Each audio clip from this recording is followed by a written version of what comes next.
ഇപ്പോൾ നമ്മളോട് പ്രതികരിക്കാൻ PDT ആചാരി, മുൻ ലോക്സഭാ സെക്രട്ടറി ജനറൽ ചേരുകയാണ്. ശ്രീ PDT ആചാരി, മുന്നണിക്കുള്ളിലെ പ്രശ്നങ്ങൾ മന്ത്രിസഭായോഗം ബഹിഷ്കരിക്കുന്നതിലടക്കം പോകും എന്ന് CPI പറയുമ്പോൾ അതിന് എത്രത്തോളം നിയമ സാധുതയുണ്ട്? ബഹിഷ്കരിക്കുക എന്ന് പറയുന്നതിന് വലിയ നിയമസാധുതയൊന്നുമില്ല.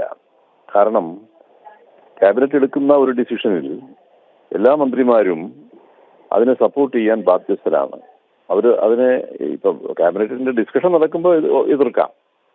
പക്ഷെ ഒരു ഡിസിഷൻ എടുത്തു കഴിഞ്ഞാൽ, അതായത് മജോറിറ്റി അനുസരിച്ച് ഡിസൈഡ് ചെയ്യാം ക്യാബിനറ്റിന്. ഡിസിഷൻ എടുത്തു കഴിഞ്ഞാൽ ഈ വിയോജിച്ച ആളുകളും എല്ലാം തന്നെ അതിനെ സപ്പോർട്ട് ചെയ്യാനും അതിനെതിരെ അനുകൂലമായിട്ട് വോട്ട് ചെയ്യാനും ബാധ്യസ്ഥരാണ് അവർ മന്ത്രിമാരായിട്ട് ഇരിക്കുന്നതോളം കാലം. ശ്രീ PDT ആചാരി, അങ്ങനെയാണെങ്കിൽ ശക്തമായ എതിർപ്പ് ഈ വിഷയത്തിൽ CPI പ്രകടമാക്കുന്നുണ്ടല്ലോ. അപ്പോൾ അവർക്ക് അടുത്ത ഘട്ടം എന്നുള്ള രീതിയിൽ എന്ത് നിലപാട് സ്വീകരിക്കാൻ കഴിയും? മന്ത്രിമാരെ സംബന്ധിച്ചിടത്തോളം, ബാക്കി പൊളിറ്റിക്കൽ കാര്യമല്ല പറഞ്ഞത്, മന്ത്രിമാരെ സംബന്ധിച്ചിടത്തോളം അവര് രാജിവെക്കുക എന്നുള്ളതാണ്. ഒരു പോളിസി, ഗവൺമെന്റിന്റെ പോളിസിയുമായി ഡിസഗ്രി ചെയ്യുകയാണെങ്കിൽ, ഡിസഗ്രി ചെയ്താൽ പിന്നെ രാജിവെക്കുക എന്നുള്ളതാണ് അവർക്ക് ചെയ്യാവുന്നൊരു ഓപ്ഷൻ എന്ന് പറയുന്നത്. അല്ല, രാജിവെച്ചില്ലെങ്കിൽ അവർ മന്ത്രിമാരായിട്ട് തുടരുകയാണെങ്കിൽ അവർ ഈ കൂട്ടുത്തരവാദിത്വത്തിന്റെ ഒരു ഭാഗമാണ് അവരും. അപ്പൊ ആ കൂട്ടുത്തരവാദിത്വത്തിൽ നിന്ന് ഉണ്ടാകുന്ന ആ ഉത്തരവാദിത്വം അത് നിർവഹിക്കാൻ ബാധ്യസ്ഥരാണ് അവര്.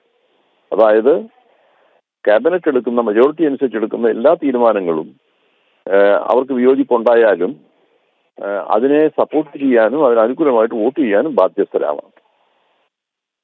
അതെ, മന്ത്രിമാരുടെ കാര്യം സംബന്ധിച്ച് അത്തരത്തിലാണെങ്കിൽ മുന്നണിക്കുള്ളിലെ ഈ പ്രശ്നത്തിൽ ഘടകകക്ഷി എന്നുള്ള രീതിയിൽ CPI വിട്ടുനിൽക്കും എന്നുള്ള ഒരു തീരുമാനത്തിലേക്ക് കടക്കാൻ സാധിക്കുമോ? ഇതല്ലേ ഞാൻ ക്യാബിനറ്റ്, അതായത് മന്ത്രിമാരുടെ ഒരു പൊസിഷനെ കുറിച്ചാണ് ഞാൻ പറഞ്ഞത്.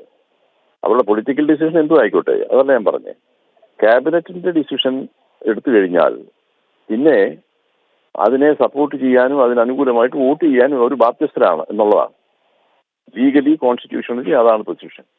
അല്ലെങ്കിൽ മന്ത്രിമാർ അവർ രാജിവെക്കുക എന്നുള്ളതാണ്. രാജിവെച്ച് കഴിഞ്ഞാൽ പിന്നെ അവർ ഫ്രീ ആണ്, അവർക്ക് എന്ത് വേണേൽ പറയാം. പക്ഷെ മന്ത്രിമാരായിട്ട് തുടർന്നു കഴിഞ്ഞാൽ അവര് ഈ കൂട്ടുത്തരവാദിത്വം എന്ന് പറയുന്നത്, കളക്റ്റീവ് റെസ്പോൺസിബിലിറ്റി എന്ന് പറയുന്നത്, അതിൽ റെസ്പോൺസിബിൾ മിനിസ്റ്റേഴ്സ് ആണ് അവർ.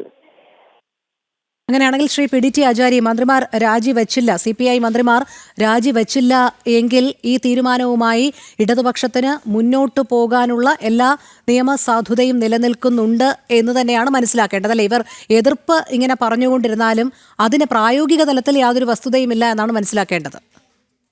അതെ, ശരി, വളരെ നന്ദി ശ്രീ PDT ആചാരി പ്രതികരിച്ചതിന്.